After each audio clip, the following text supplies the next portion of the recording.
Vous êtes l'avocat de l'association Pour l'Ukraine, leur liberté et la nôtre. Alors, la Russie revendique cette politique ouvertement pour sauver ses enfants, dit-elle, qui sont russes aux yeux de Moscou. Que répondez-vous à cet argument?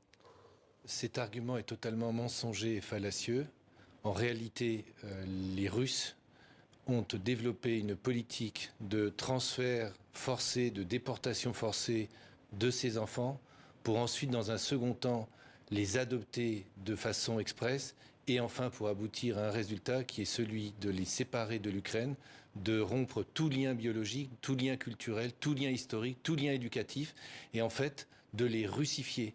Cela peut être qualifié de crime de génocide. Alors justement, les mots sont importants, c'est là où je voulais en venir. Le génocide, pour le commun des mortels, c'est évidemment la destruction méthodique d'un groupe humain, l'extermination des Juifs par les nazis. C'est un génocide, c'est l'un des génocides.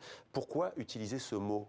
Ce mot est visé expressément à l'article 6E du statut de Rome de la Cour pénale internationale.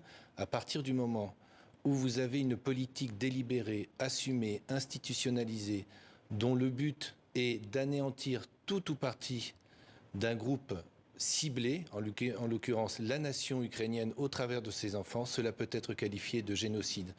Et nous visons également dans cette saisine de la Cour pénale internationale le crime d'incitation au crime de génocide, puisque vous avez des journalistes russes, des hauts dignitaires de l'Église orthodoxe, et cela a été documenté depuis 2016 par des ONG, qui appellent à cette russification forcée, parce qu'il faudra, disent-ils, une génération pour détruire la nation ukrainienne. Et on s'attaque aux enfants. Vous avez mené l'enquête. Quelles sont les preuves matérielles, j'allais dire, que vous allez présenter à cette même Cour de la haie?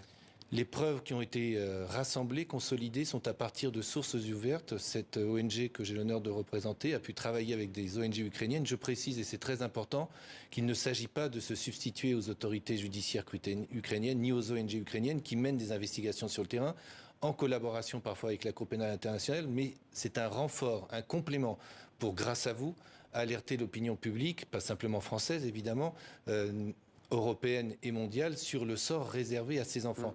À un moment très précis, puisque nous sommes à quelques jours de la fête de Noël. Et c'est pour cela que nous avons choisi aussi de saisir la Cour pénale internationale pour envoyer un message fort. À Noël, les enfants fêtent ce Noël, reçoivent des cadeaux, sont protégés, sont choyés. Ouais. Ces enfants ukrainiens ne le sont plus. Ouais. Les parents, est-ce qu'on sait, on évoque ce chiffre de 13 000, un peu plus, on le voyait sur le décompte des autorités ukrainiennes. Comment réagissent les parents ? Les parents, pour ceux qui ont vu partir leurs enfants, imaginez, je ne sais pas si vous êtes père de famille, quelle serait la situation à laquelle vous seriez confronté. Et votre réaction, pour certains d'entre eux, ils sont totalement désespérés et ils essayent de retrouver leurs enfants. Mais vous, ce qui vous fait peur, c'est que dans quelques années, ce sera trop tard. Dans quelques années, ça sera trop tard. À partir du moment où vous avez, sur instruction de Vladimir Poutine, à compter de mars 2022, avec un décret que Vladimir Poutine a pris d'initiative qu'il a signé de sa main, à savoir la possibilité d'adopter en un jour, comme le rappelait votre reportage, d'adopter ces enfants ukrainiens, avec la possibilité, et c'est très important, de changer leur état civil, de changer de prénom, de nom, de lieu de naissance, de date de naissance. Imaginons un enfant de 2 ou 3 ans qui aurait été soumis à ce traitement, dans 5, dans 10, dans 15 ans, comment va-t-il faire pour retrouver ses parents ?